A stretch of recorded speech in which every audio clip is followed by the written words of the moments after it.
Michelle, this is Nye McGee with EUR Web. Pleasure to speak with you today Hello. about Hi. the fifth and final season of Star Trek Discovery. What do you hope viewers take away from, the culmination of the journey these characters have taken us on over the past 5 seasons?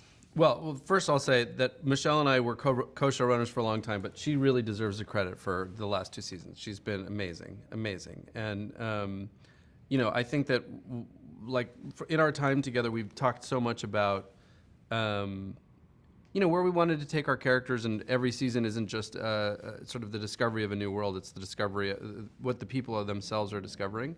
And I think we ask a really sort of huge question in this last season, which is, where do we come from? So it feels like a very fitting idea for the final season. The fan base for Star Trek is incredibly passionate and diverse. When you were tackling this iteration of the franchise, right?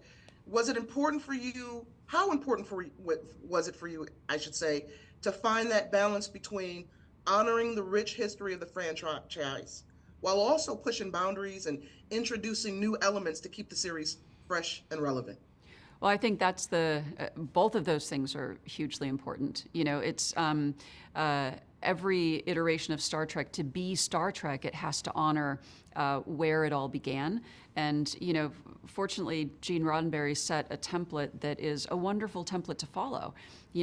A diverse cast, these wonderful adventures, an underlying feeling of optimism and hope, and that we can overcome any challenge if we do it together, and action, adventure, and fun and humor.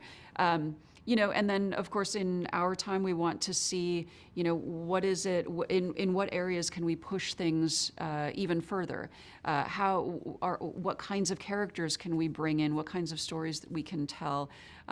All, of course, honoring where this all comes from and making sure it feels part of the Star Trek universe. But yeah, as you said, expanding things so that it feels new and fresh for a newer audience. What are you each most excited about fans experiencing as they deep dive into the final season when it kicks off? I'm excited for them to just enjoy it, go along for the ride, and then for people who have been fans of the entire series to have a very satisfying ending to it, and to feel good about that. Yeah, same. The season's a lot of fun. It's just really fun. So even if you haven't seen seasons 1 through 4, I think if you came into season 5, you just have a very fun adventure. And if you have seen the other seasons, I think you're going to find hopefully a very satisfying conclusion for all the characters. Wonderful. Alex, Michelle, that is my time. Thank you so much for speaking with me today. Thanks so Thank much. you.